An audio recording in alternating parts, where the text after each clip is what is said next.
Welcome to English Practice Stories.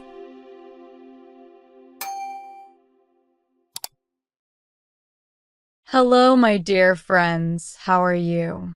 Pressing like and subscribe is a big help for me. Let's start the story.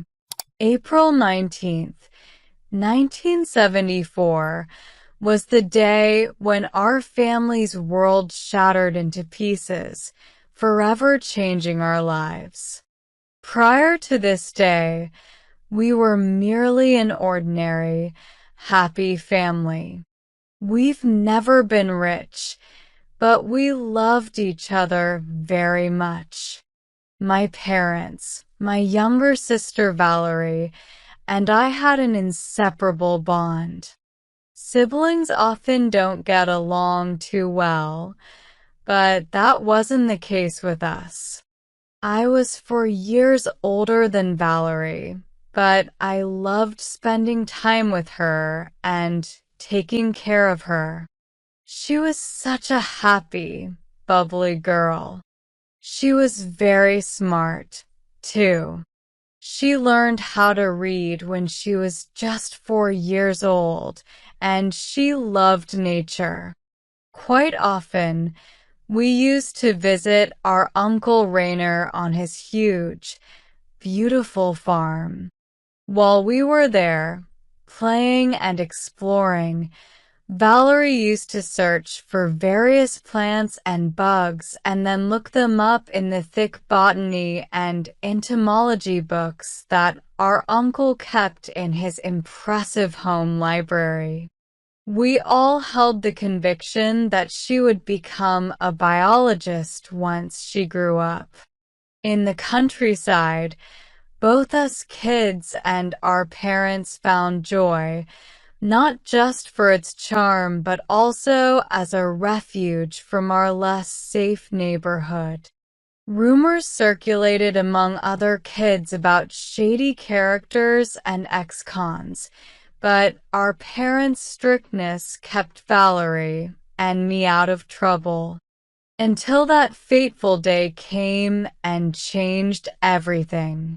In 1974, I was 12 and Valerie was 8. Due to her charming personality, it was unsurprising that she made numerous friends while attending primary school. Each morning, she greeted the new day early with a burst of energy, unlike me, who liked to sleep in. However, on that Friday morning, it wasn't the sound of my alarm that woke me up. It was the sudden, piercing scream of panic, my mother's voice shattering the calm, jolting me awake. That morning, Valerie didn't emerge from her room for longer than usual. Concerned, my mom went to check on her, only to find her room empty, the window open, and her bed vacant. I can barely recall any more details from that day and the following weeks. Fear and despair consumed us. The police were involved right away, and we held on to hope, praying for Valerie's safe return. But she never came back. I couldn't wrap my head around how one day my little sister was there with us. Everything was normal, and then she simply vanished, leaving no trace, as if she never existed. It felt like we had all been living in a beautiful dream, only to abruptly awaken to a harsh reality. From that moment on, our lives became empty shells, devoid of our previous happiness and carelessness. My parents changed. They appeared tired, pale, and thin, a stark contrast to their former selves. They didn't speak much to me about the ongoing search and investigation. Instead, they just told me to pray for Valerie every night and to be brave. Eventually, after a few months, they began saying that Valerie was now an angel in heaven, watching over our family. Initially, I couldn't bring myself to accept it. I didn't want her to be an angel. I wanted her to be there with us, just like before. It felt incredibly unfair. Why did it have to be her? Why did it happen to our family out of all families? But time kept passing by. As the old saying goes, you can get used to hanging if you hang long enough. And that's exactly what we did. Life went on. My parents continued to do their best to look after me, but it was a struggle for them. A few weeks after Valerie disappeared, they both turned to drinking, and they never really stopped. I don't blame them for it, not anymore. As I grew older and had children of my own, I couldn't even bear to imagine what I would do if anything happened to them. It would destroy me. So I never turned my back on my parents. I cared for them until the very end. As you can imagine, their health suffered after years of drinking and misery. They both passed away a couple of years ago. As for Valerie, when I was around 20, I finally mustered the courage to ask my parents for more details. Unfortunately, they didn't have much to share. There were no foreign fingerprints found in her room and no blood or bodily fluids that, with today's forensic technology, could aid in the DNA identification of a perpetrator. The only evidence the police uncovered were a few muddy footprints left behind by men's boots, size 12. All men from our neighborhood with a criminal past were examined by the police, and search warrants were issued for a couple of houses. But still, there were no traces of my sister. Despite pursuing several leads, the authorities were unable to make any significant breakthroughs in the case. After that conversation, we never talked about Valerie again. I wasn't a child anymore, and I was aware of the cruel realities of the world. I couldn't bear to dwell on what might have happened to my dear little sister. The possibilities were simply too terrible. It's been 50 years now, though I couldn't tell you where all that time has gone. I've lived a fulfilling life and am now a grandmother, surrounded by loved ones in a different state. However, recent events called me back to Maine to handle family affairs. My Uncle Rainer passed away at the age of 90, leaving me as the sole beneficiary in his will, as he was never married and had no kids. I inherited his farm, which once served as a big playground for my sister and me. Now, it lay abandoned and neglected, in need of attention. I've made plans to visit my late uncle's home, sort through his belongings, and prepare the property for sale, keeping only a few mementos of his. While we weren't particularly close once I became an adult, he was still family. With the house in disarray, I've scheduled a 2-week stay to clean up and set things right. I decided to begin with his bedroom, which appeared to be the least cluttered of all the rooms. The first thing that caught my eye were two large, red boxes tucked beside his bed. They looked old and were filled with letters. Tons and tons of letters. It got me curious. My uncle was a mysterious man. Come to think of it, he must have been quite lonely on his big farm in the middle of nowhere, with no family and not so many friends.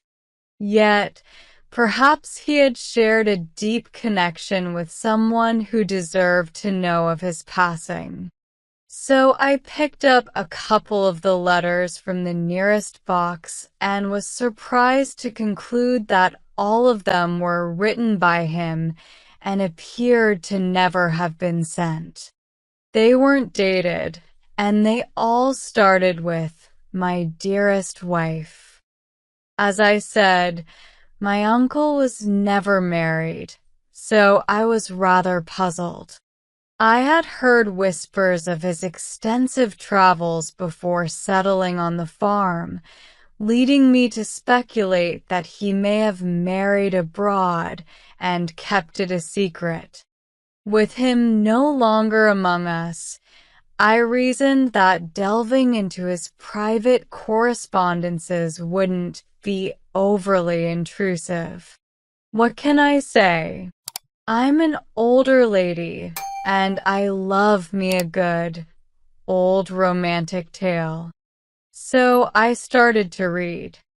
The letters were filled with declarations of my uncle's undying love for his unnamed wife and descriptions of his daily work on the farm.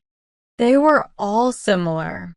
Nothing suggested who the woman was. With a tinge of disappointment, I opened the second box and picked up a letter from the top of the pile. Judging from its appearance, it has been written pretty recently. As I read it, a creeping sense of realization and dread enveloped me, causing the blood to drain from my face. You probably already suspected where this story was headed, right? To you, it was probably obvious from the beginning. But believe me, nothing could have prepared me for what I was about to uncover. I desperately wish I had remained in the dark. Without further delay, here is what my uncle penned in what would turn out to be his final letter. My dearest wife, my time has finally come. I can feel it deep within my weary bones. I am but a shadow of the young, strong, and handsome man you once knew. My life has stretched long, yet it has been a lonely journey since you left me. But we will meet again soon, and it makes me so incredibly happy. Thoughts of you have filled my every waking moment for decades. From the very first moment we spoke, I was captivated by your beauty, your extraordinary maturity, and your intellect. You were the epitome of perfection, as if tailor-made for me. I had to have you. You know, I've never stopped celebrating our wedding anniversary. Every April 19th was a sacred day for me. Do you remember? Ida. When I close my eyes, I can relive the day when you finally entered my house as my bride. I've been waiting for it for so long. I remember the beautiful white dress I put on you and the flower crown I placed on your head as a symbol of your innocence. I remember our first night together. Light of my life, fire of my loins. It's such a shame that our love had to remain hidden. Most people are narrow-minded and judgmental, and they wouldn't accept us. That's why we had to live in the shadows, my love. I know it wasn't perfect. You complained quite a lot, darling, but I didn't mind. That's what women do all the time. You didn't like your room. You said it was too dark and too cold. But all I did was for your own good, so that we could have been happy together. We had only 4 beautiful years. Then it happened. It was so painful to lose our first child right after it was born. And you got so sick. There was so much blood. But I couldn't take you to the hospital. You knew that. Yet, your accusatory stare pierced me like a dagger. I had no choice but to let you go. A part of me died when I saw the light leave your eyes. But fate is relentless, indifferent to our pleas. I had to forge ahead alone, carrying within my heart your cherished memory. There's one thing I deeply regret, and that is that I couldn't give you a proper burial. Our love had to remain concealed, even after you were gone. So believe me when I say that I cried my heart out when I watched the pigs consume the vessel that once held your radiant spirit. For that, I am terribly sorry.